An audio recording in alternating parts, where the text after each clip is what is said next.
সে বলবে আল্লাহ তোমার জান্নাতটা তুমি কত সুন্দর করে বানিয়েছো, আমি একটা নজর শুধু দেখতে চাই। জান্নাতের দরজার সামনে নিয়ে যদি আমারে বসিয়ে রাখো, দ্যাটস ইনাফ। আল্লাহ বললেন তুই না ওয়াদা করেছিস।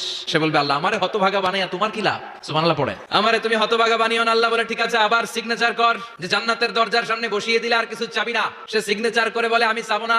আল্লাহ বললেন জিব্রাইল বেচারারে ধরে জান্নাতের গেটের সামনে বসায় দে। এবার জান্নাতের গেটের সামনে বসে বসে জান্নাতের সৌন্দর্য দেখা শুরু করবে। সুবহানাল্লাহ।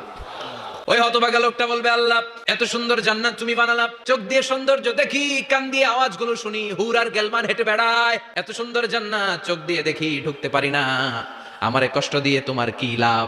ও আল্লাহ আমারে তুমি মাফ করে দাও, জান্নাতের চিপার মধ্যে এক কর্নারে তুমি একটু আমারে জায়গা করে দাও। আল্লাহ বলবেন ওয়াই হাক ইবনা আদম, তোর ধ্বংস হোক হে আদম জাত, মা আগদারাকা, তোর চেয়ে বড় গাদ্দার আমি আমার সৃষ্টিকুলে কাউরে দেখি নাই, কারণ তুই আমার সাথে চুক্তি করিস আর চুক্তি ভঙ্গ করিস। আল্লাহর রহমতের দরিয়ায় তখন জোশ খেলে যাবে, ওর আকুতি মিনতি চাহনি আল্লাহর